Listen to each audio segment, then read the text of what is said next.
Today's our topic is gap analysis and interest risk management.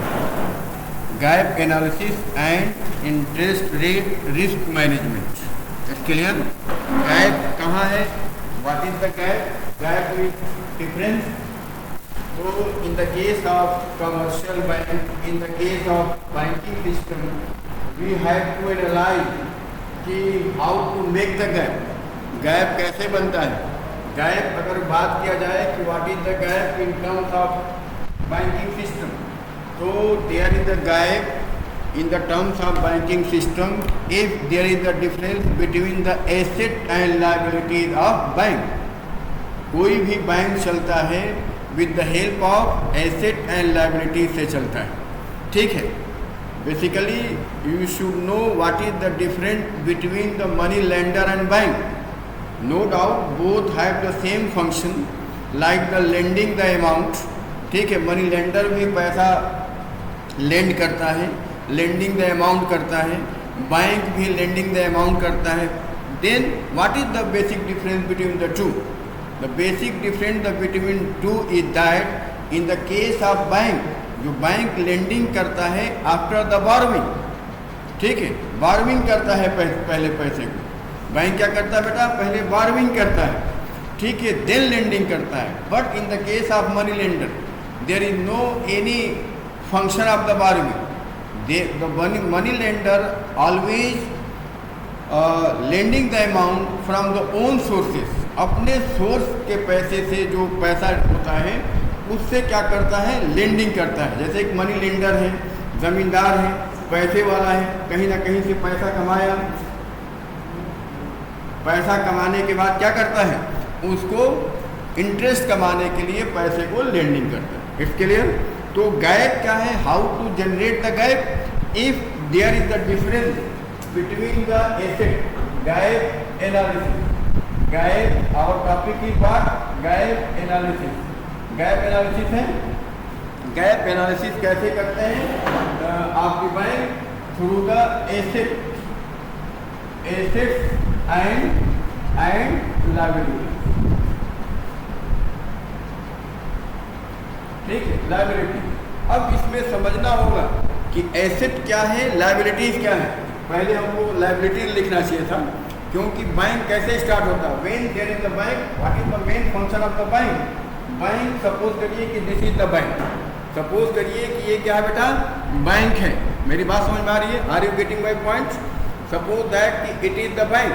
ये bank है, तो एक जगह से पैसा आता होगा. ठीक है, एंड दूसरे तरफ पैसे को डिस्ट्रीब्यूट करते होंगे. No doubt whenever there is the inflow of income and money, it is the part of liability. ये लायबिलिटीज है, क्योंकि उनको उस पर इंटरेस्ट पे करना होगा. No doubt the interest rate might always less than. Suppose that कि in the case of inflow of money, bank को मनी जब जा रहा है तो no doubt rate of interest is high. And suppose that lending of money, it is suppose that 7%. Interest rate यहाँ क्या रखा? 7% रखा, और यहाँ 5% रखा. That create the profit. यही बैंक का प्रॉफिट है. मेरी बात समझ में आ रही है? अब क्वेश्चन ये उठता है कि आखिर लायबिलिटीज कैसे पहचानेंगे? लायबिलिटीज क्या है? लायबिलिटीज के मतलब है कि आपके ऊपर रिस्पॉन्सिबिलिटी क्या है. आपके ऊपर रिस्पॉन्सिबिलिटी के मतलब ये कि आपके ऊपर बर्डन क्या है.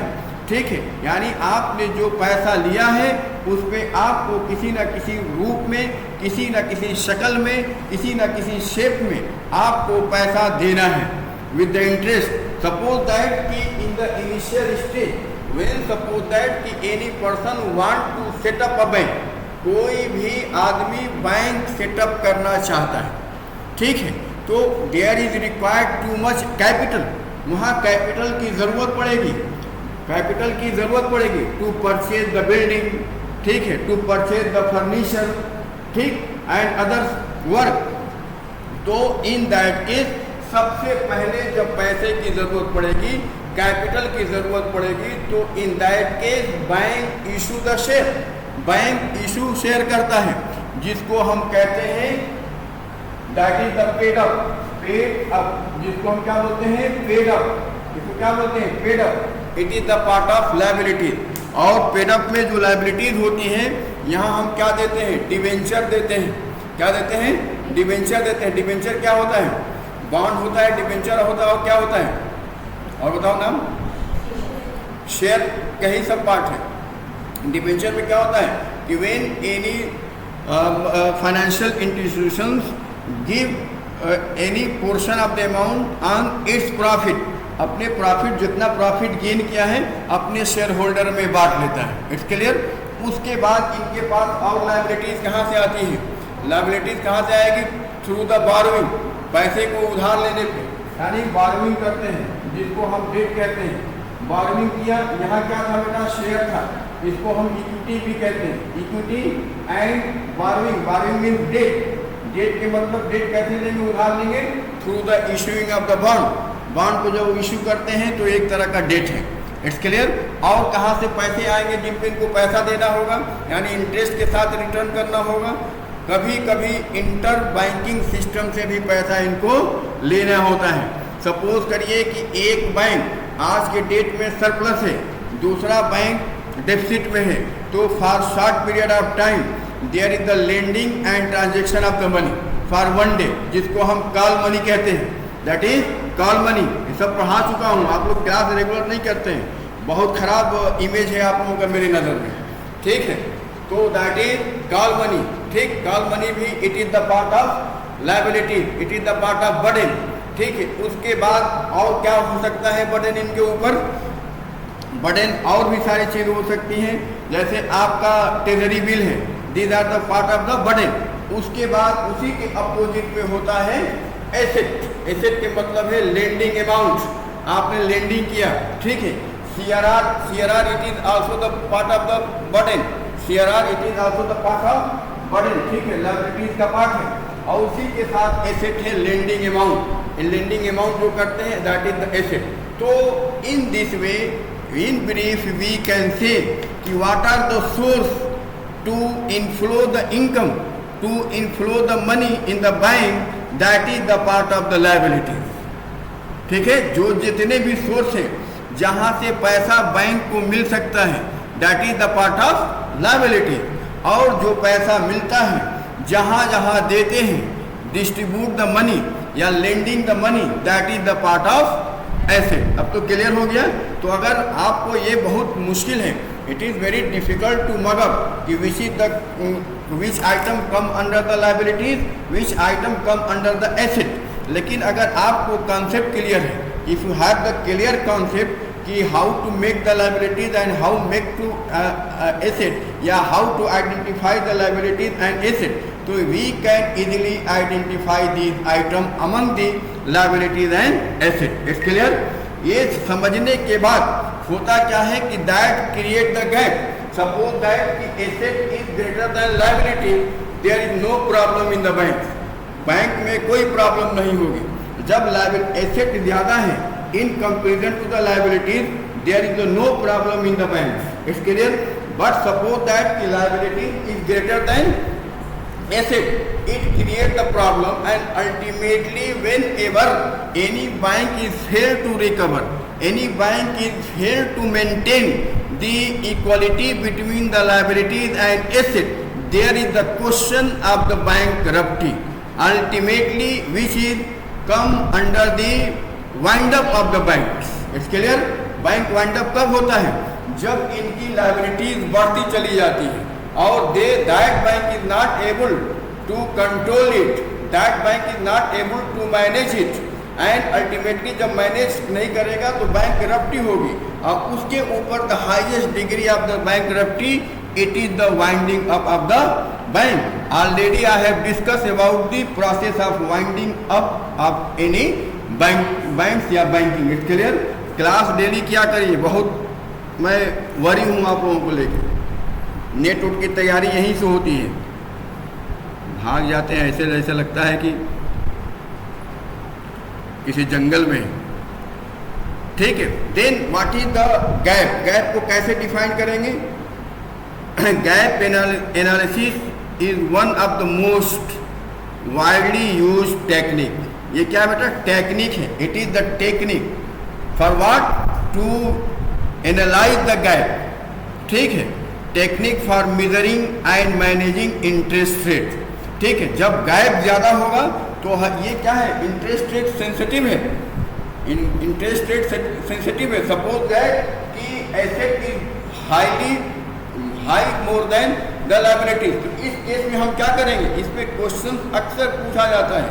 सपोज करिए कि it is the highly interest rate sensitive, it means कि gap can be manage through the change in the interest rate, through the change in the interest rate. A highly sensitive interest rate means what?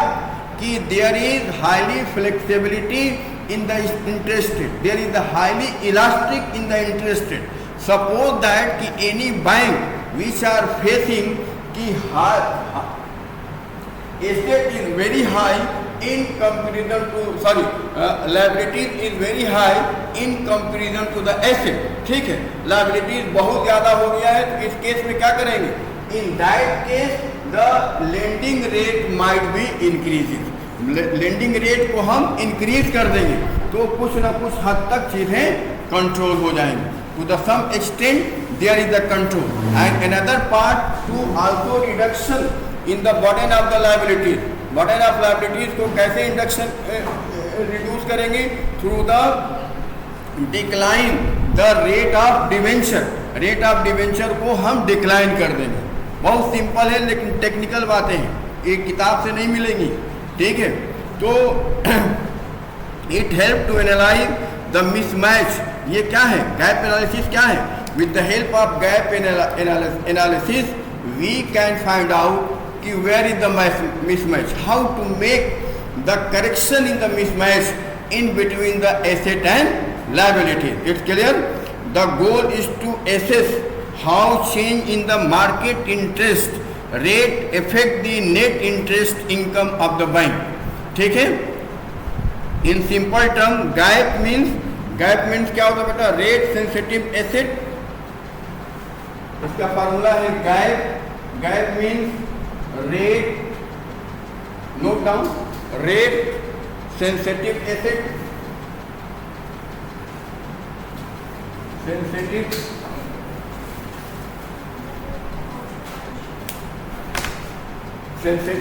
Asset minus rate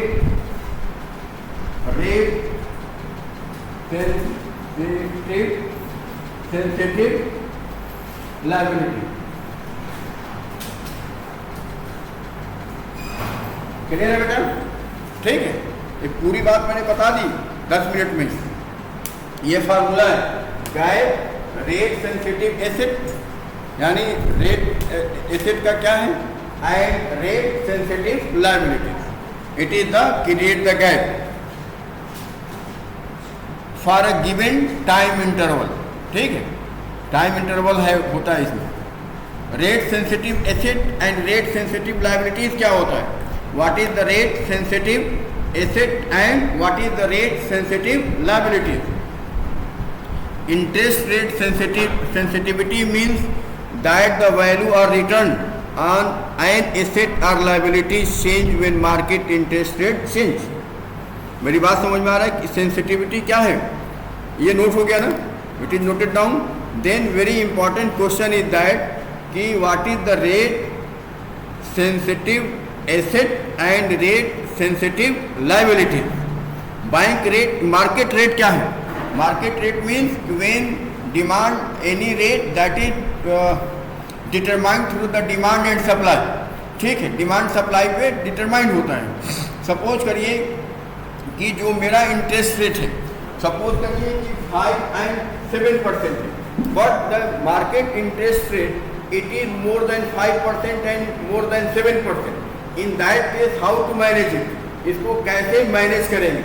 तो sensitive interest rate के means है कि what are the difference between the market interest rate and asset interest rate, what are the difference between market interest rate and liabilities interest rate. It's clear? उसी को हम कहते हैं, ठीक है। Then what is the, note down, 2 line लिख लीजिए। interest rate sensitivity. Interest rate sensitivity means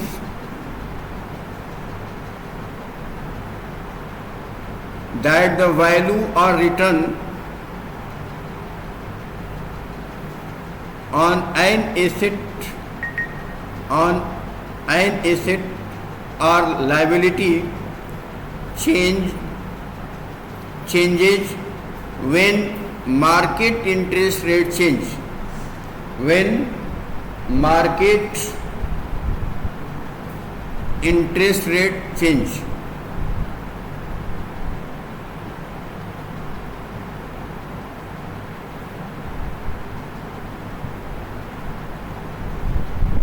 Change the paragraph, note down. Rate sensitive asset or asset whose interest income, not interest rate, whose interest income change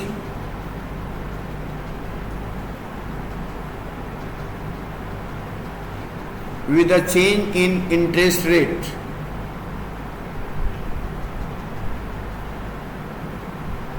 With a specific time period. For example,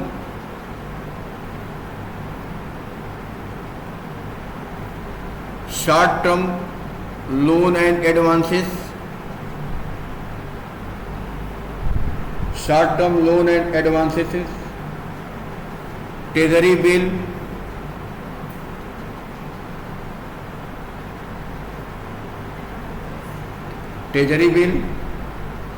short-term government securities,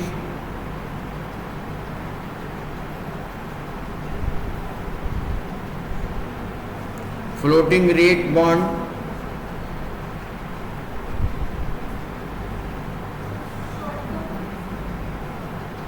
short-term government securities. ये तीनों point clear है. Short term loan and advance. Asset क्या है? Asset interest किस पे मिलता है बेटा? जब आप मार्केट में लोन देते हैं. तो whenever we provide, any bank provide the short term loan and advances. ठीक, प्रोवाइड है, टेकन नहीं है. लोन के जगह अगर बारगिंग लिखता तो that become the part of liability. Just I dictate you कि loan and advances, it is the part of lending. समझ में आ रहा ना? तो that's why it is the part of asset. ठीक, जब हम लोन एडवांस करते हैं तो on the basis of some interest, तो जो मिलता है हमको, हम क्या कहते हैं, सपोज करिए कि मार्केट का इंटरेस्ट रेट कितना है? 8% है और आप लोन एडवांसिंग कर रहे हैं 7% है, तो आपका नुकसान हो जाएगा. तो 8% पे आपको जाना होगा. ठीक है. दूसरा है ट्रेजरी बिल. ट्रेजरी बिल कौन इशू करता है? Treasury bill it is issue by government on the, नहीं sorry, it is issue by RBI on the basis of, on the behalf of central government. ठीक है, आरबीआई इशू करती है, यानी ये भी लोन दे रही है आपको, तो इट इज द एसेट, वो एसेट है. ठीक है. उसके बाद क्या है आपका? Short term government securities. कभी कभी गवर्नमेंट सिक्योरिटीज प्रोवाइड करती है in the form of call money, short term money, like that. It's clear? उसी का अपोजिट होता है रेट सेंसिटिव लायबिलिटी. इसमें भी 2 लाइन लिखी, note down.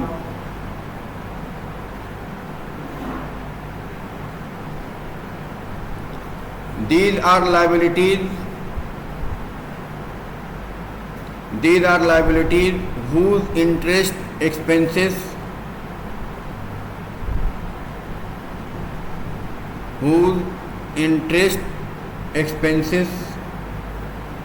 change when interest rate change. For example, saving and term deposit.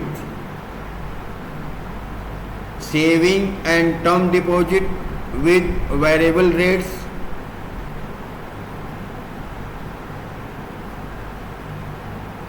borrowing with floating rate,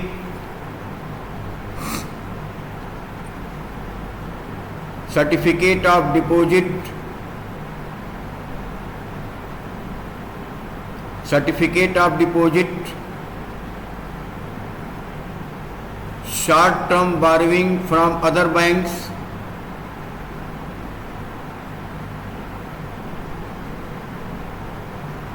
any doubt? Saving and term deposit. What is the term deposit? Term deposit का नाम कभी सुना है? I will listen. The term deposit, what is the term deposit? Deposit तो saving तो समझ में आ रहा है. सेविंग कहाँ करेंगे बेटा? सेविंग कहाँ करते हैं आप? Suppose that in the bank. तो saving it is the part of liability, क्योंकि बैंक के पास जब इधर देखो, जब आप बैंक में पैसा जमा करते हैं it is the part of the saving.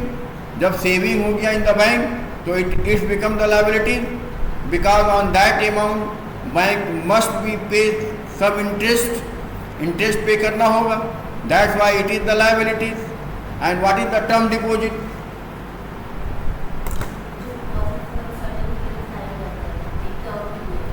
Term deposit means it is related like to the insurance. जैसे एक्सीडेंटल है, एक्सीडेंटल इंश्योरेंस है, ठीक है, बाइक इंश्योरेंस है, उसमें टर्म डिपॉजिट होता है कि आप हर महीने इतना पैसा जमा करते जाइए.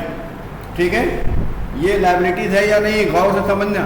सपोज करिए कि in the term deposit basically it is not mainly use by the commercial bank, but it is mainly use by the non financial corporation.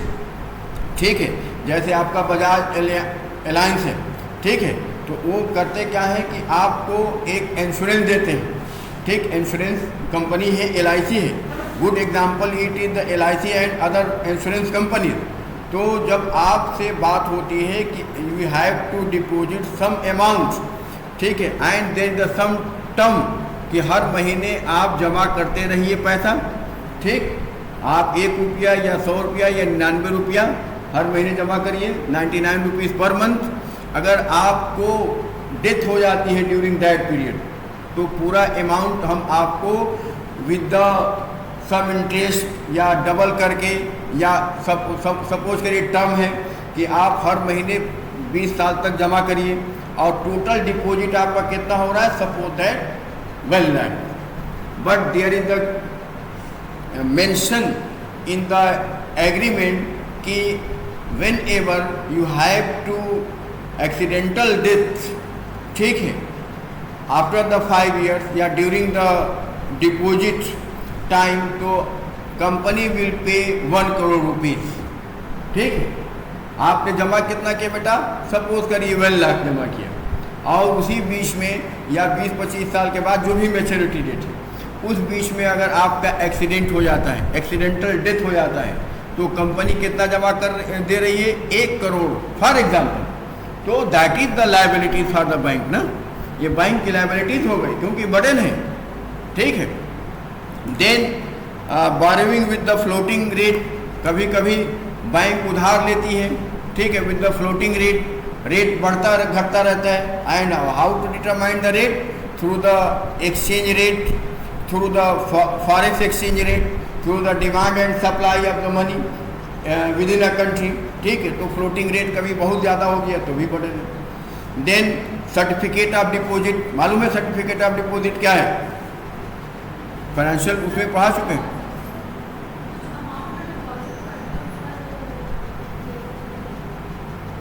क्या है? पढ़ते हो कि नहीं तुम? ये पढ़ा चुका हूँ.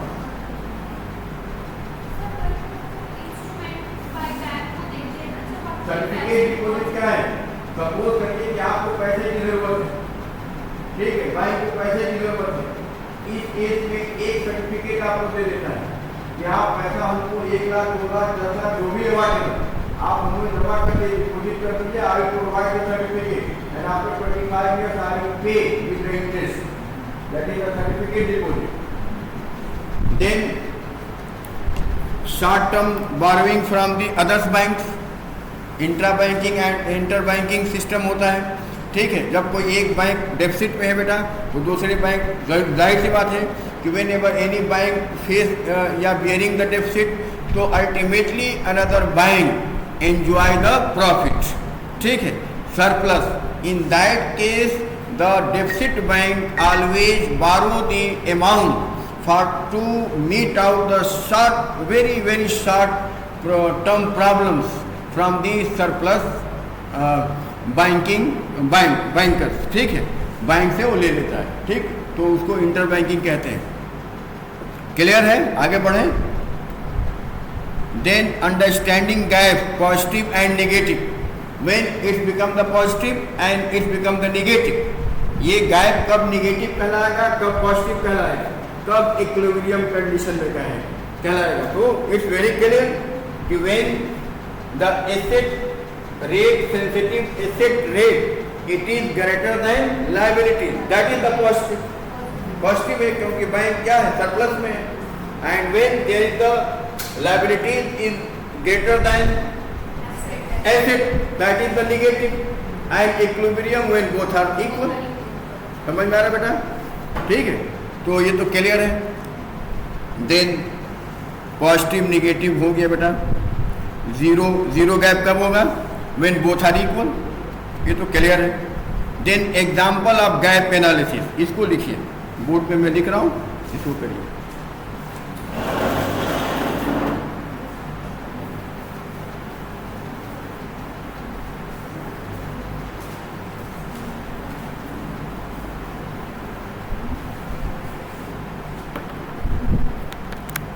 Example of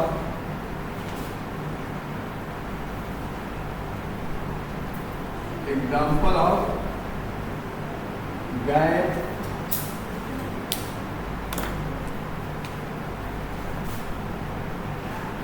analysis.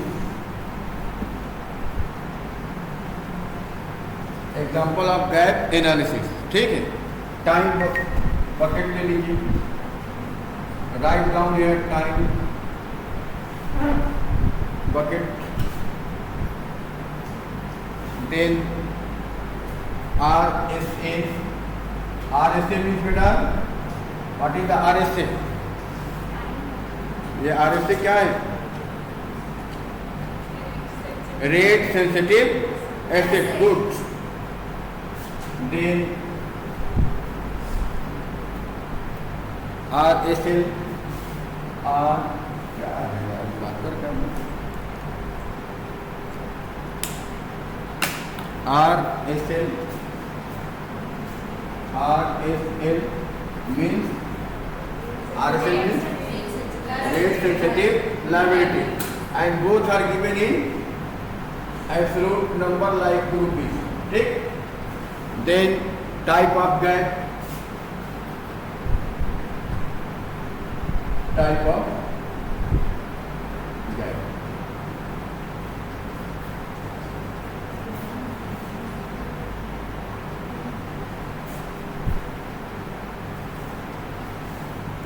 zero to 3 months, it is the time bucket, ठीक। इस पीरियड में क्या था बेटा, suppose that RSA is 100 million या 100 rupees and RSL is 80 rupees. What are the gaps? There is 20 plus 20 या minus 20? Plus 20. That's why it is the positive. And 3 to 6 months. 3 to 6 months. Suppose that RSA is 60 rupees and RSL is 70 rupees. There is minus 10, na? Minus 10. This is negative. And 6 हो गया ना, 6 to 12 months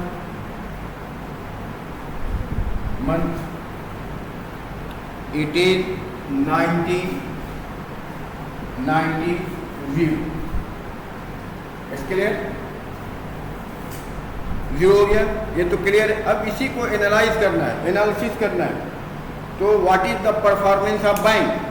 bank का performance क्या है? Ultimately at the end of the year there is the good performance of the bank, because there is the 20 plus means it is the surplus for the bank, minus 10 it is the loss for the bank. It means the total surplus at the end of 1 year it is equal to 10. That's why it show the good performance of the bank. Clear है?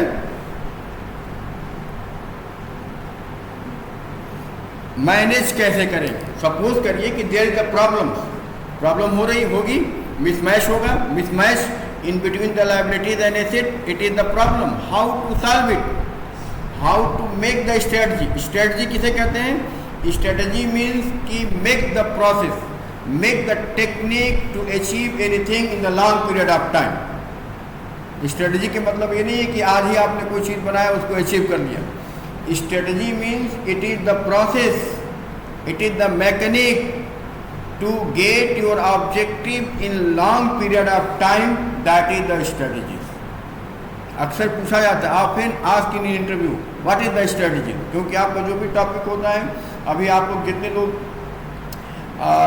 Project पे काम करेंगे, sales and marketing, what are the strategies of the sales and marketing. Strategies का मतलब ही नहीं समझते. ठीक है, सब लोग यही करेंगे, मार्केटिंग सेल्स पे लेके आएंगे, nothing else, nothing new things. कोई यूपीआई पे नहीं करेगा, कोई मेडिकल इंश्योरेंस पे नहीं करेगा, कोई एआई पे नहीं करेगा, मुझे मालूम है. तो हाउ टू मैनेज इट. ठीक है, पहला है मैचिंग और हेजिंग. हेजिंग किया जाता है. हेजिंग क्या है? हेजिंग क्या है? ये एग्जांपल है. हेजिंग किसे कहते हैं? What is the hedging?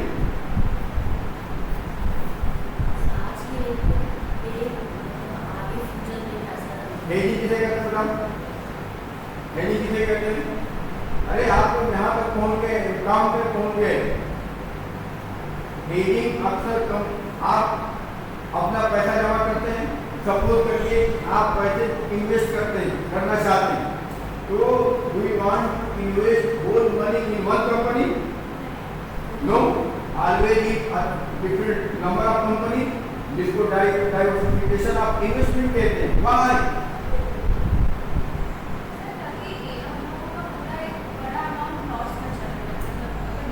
It is the part of the hedging. Hedging किसे कहते हैं?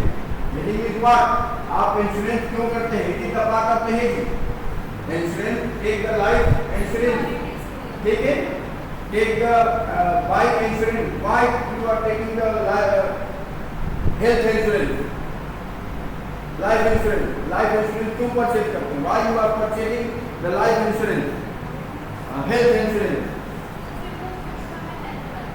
फ्यूचर में हेल्प करता है. Hedging means what? Hedging means anything, any mechanics which minimize your risk. आपके रिस्क को मिनिमाइज करते हैं. फॉर एग्जाम्पल, ये never eliminate the risk. Hedging never eliminate the risk. Hedging कभी भी एलिमिनेट नहीं कर सकता आपके रिस्क को. जैसे मरना है तो मरना है, कुल्लू नफ्सिन जायकातुल मौत. ठीक है, हर नफ्स को मौत का मजा चखना है. लेकिन आप लाइफ इंश्योरेंस कराते क्यों हैं? क्योंकि मरने के बाद जो कॉन्सिक्वेंसेज आएगी आपकी फैमिली पे, उसमें कुछ न कुछ मिनिमाइज हो जाएगा through purchasing the life insurance. That is the hedging. Hedging means minimize the risk, never remove the risk. जो चीज मुकद्दर में लिखा है होना है. यहाँ से टेढ़ी पुलिया जाने के बीच में बाइक एक्सीडेंट अल्लाह ताला ने लिख दिया है तो होगा, लेकिन जब इंश्योरेंस होगी गाड़ी की तो पैसा आपको मिलेगा.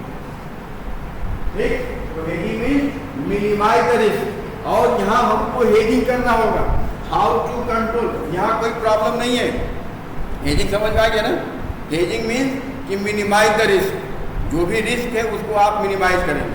कैसे करेंगे? Through purchase the LIC, to insurance the to purchase the bike insurance, to make the LIC like that. It's clear? Hedging यहाँ कोई दिक्कत नहीं है. In 0 to 3 months there is no problem for any bank. ठीक है, but there is a problem in between 3 to 6 months. Bank is bearing some problems because liability is greater than asset. Then how to manage it? Hedging करेगा तो कैसे minimise करेगा risk को? Hedging करेगा तो hedging कैसे, ये बैंक हेजिंग कैसे करेगा?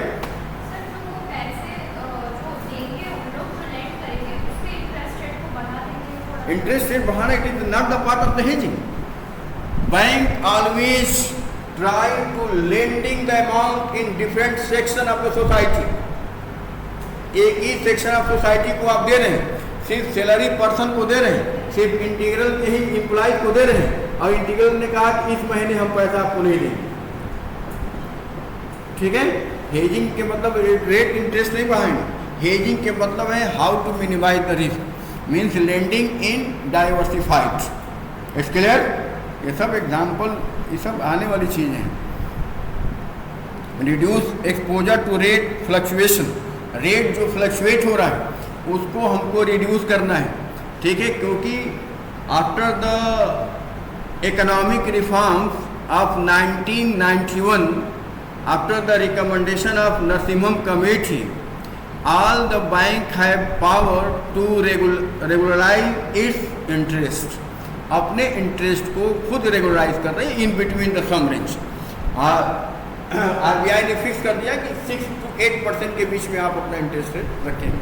फ्लोटिंग हो गया तो जिस तरीके का उनको ज़रूरत पड़ेगी, कभी ज़रूरत पड़ेगा 7 करने का 7 कर लेंगे, कभी ज़रूरत पड़ेगा 8 करने का 8 कर लेंगे, लेकिन not more than 10%, not less than 5%. For example आप देखिए LIC जो है, होम फाइनेंस LIC है, वो होम लोन कम इंटरेस्ट पे देती है, 8.5% पे देती है. लेकिन अगर आप चले जाइए HDFC में 10% है. आप नेशनलाइज बैंक जैसे PNB में चले जाइए, वहाँ भी 9% के करीब. तो एक बीच में फ्लक्चुएट होता है, उससे वो अपने लाइबिलिटीज़ को मेंटेन करते हैं, गैप को मेंटेन करते हैं. It's clear? समझ में आ रहा है? Then adjusting the mix of asset and liabilities. एक कोशिश किया करेंगे कि मिक्स करेंगे इसको, लाइबिलिटीज और एसेट को. There is the second strategy. Then using floating and fix rate instrument. ठीक है, क्या करेंगे बेटा? एक सबसे इंपॉर्टेंट चीज़ है कि no doubt there are number of instrument. ठीक है, जैसे for example, no doubt in the case of RBI, reserve bank of India, is control the credit, but commercial bank create the credit. Credit कौन create करता है? Commercial bank, through the fixed primary deposit and reserve CRR. It's clear ना? पढ़ा चुका हूँ. और लेकिन control कौन करता है क्रेडिट को? RBI करती है. It is the part of the monetary policy. ये मॉनेटरी पॉलिसी का पार्ट है. तो in direct case using floating and fixed rate instrument, कुछ ऐसा इंस्ट्रूमेंट यूज करती है बैंक जहाँ की some instrument it is the floating rate of interest and in the case some cases that is the fix. ठीक है, for example shift between fixed rate and floating rate instrument to manage exposure. For example, if suppose that, इधर देखिए, बात मत देखिए, बहुत seriously पढ़ा रहा हूँ. If expecting rising rate, suppose करिए कि रेट क्या है मार्केट का, सपोज करिए कि रेट राइज होने जा रहा है. इफ यू बैंक एक्सपेक्टेड कि market rate rising, in that case prefer floating rate asset. नहीं समझ में आया? नहीं समझ में आएगा. आप बैंक जो लोन प्रोवाइड करती है, ठीक है, आपसे पूछती है कि आप फ्लोटिंग इंटरेस्ट रेट पे पैसा लेने चाहेंगे या फिक्स, पूछती है कि नहीं. होम लोन किसी ने लिया है तो आप देखिए, आप अपने सराउंडिंग में क्या हैपनिंग हो रही है उससे जोड़ने की कोशिश करिए. Try to understand what are happening in your surrounding. तब समझ में आएगी चीज़ें. किताब से पढ़ने से, रटने से नहीं समझ में आएगा. ठीक है, आपको जब होम लोन लेते हैं तो there is 2 option. You want to take the loan या at the fix interest rate और floating interest rate. Always customer prefer to the floating interest rate. ठीक है, फ्लोटिंग इंटरेस्ट रेट क्यों प्रीफर करता है?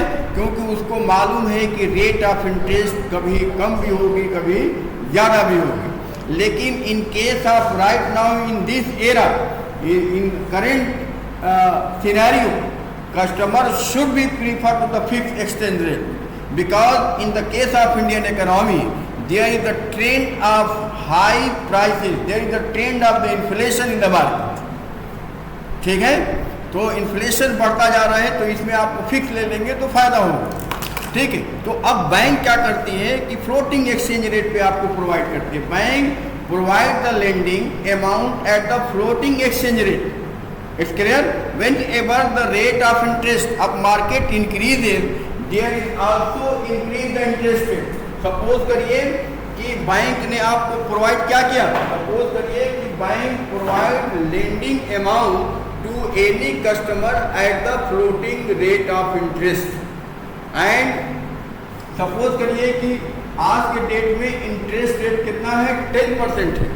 ठीक है, बैंक ने आपको 8% पे दे दिया, कल को ये 12% हो गया तो बैंक ने बढ़ा के 9% कर दिया।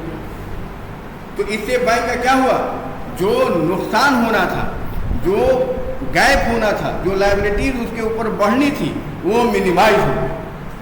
समझ में आई मेरी बात? आपको समझ में आ रही बेटा? ठीक, if expecting falling rate, suppose करिए कि अगर बैंक बहुत होशियार है, because bank is the pure businessman, nothing else. Suppose करिए कि बैंक उम्मीद करती है कि in the future interest rate might be high, might be increase. In that case bank lending the amount at the floating rate, but bank might be expected कि in the future market interest might be fall. In that case bank provide lending amount at the fixed rate। Clear है बात? समझ में आई? जब उसको उम्मीद है कि आगे चल के मार्केट इंटरेस्ट बढ़ जाएगा, इस केस में फ्लोटिंग कर देता है ताकि वो मैच करता रहे उस इंटरेस्ट में। और उसको मालूम है कि आगे चल के फॉल हो जाएगा, गिरेगा, तो फिक्स कर देता है। तो फायदा किसको हुआ? Who is the beneficial? Bank. और जब बैंक को फायदा हुआ, इट मीन्स कि there is more asset in comparison to liability. Clear है? Then using derivative exchange rate का नाम सुना है? डेरिवेटिव मतलब क्या होता है? डेरिवेटिव के मतलब डेरिवेटिव डिमांड का भी नाम सुना है? डेरिवेटिव डिमांड सुना है ना? कभी सुना? मैंने पढ़ा है आप लोगों को माइक्रो इकोनॉमिक्स, आपको ही पढ़ा है। डेरिवेटिव डिमांड क्या है? If any demand is derived on the basis of others. For example, हम जो रॉ मटेरियल का डिमांड करते हैं, not directly for the consumption. Suppose करिए कोई कंपनी है, शर्ट बनाना चाहती है, तो वो रॉ मटेरियल का डिमांड करती है to make the shirt, to prepare the shirt बनाने की। और डिमांड क्या बात है? शर्ट है, ताकि वो जूट और कॉटन का नहीं है, but there is the demand of the cotton and jute, it is the derived demand. It means any demand will be take but due to the another demand, that is the derived demand। उसी तरीके से exchange rate में derivative होता है। Exchange rate या rate of interest जो भी हो, अभी पढ़ाएंगे 5th यूनिट में, और आपको क्लास छोड़ेंगे तो मैं भी भाग जाऊँ। ठीक, होता क्या है कि डेरिवेटिव डिमांड के मतलब ये है कि हम उसके बैकअप में एक चीज़ रख देते हैं। ठीक, हमने बैकअप में रख दिया गोल्ड में ज़्यादा फ्लक्चुएशन नहीं है, और हमने कहा कि your liabilities and asset, your rate of interest and rate of liabilities that are determined through the gold, not by the currency, that is the derivative demand। It's clear? क्योंकि gold का में बहुत ज़्यादा फ्लक्चुएशन नहीं होता है। ठीक है, तो इस तरीके से हम मिनिमाइज कर लेते हैं। ठीक है, उसी को हम future, swap, future and option बोलेंगे। And in the 5th unit I will discuss about these things in detail। Who is there? Convert fixed rate loan into the floating rate, like that। ठीक है बेटा। Repricing period adjustment, repricing भी कर देते हैं, ये भी छोड़ दीजिए। एडवांटेजेज ऑफ गैप एनालिसिस, ठीक है। एडवांटेजेस क्या है?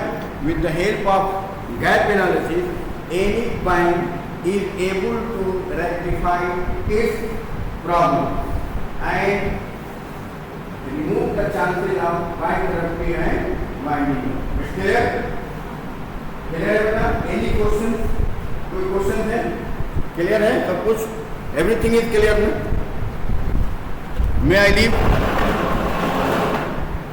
क्योंकि अब दूसरे का टाइम हो गया लग रहा है।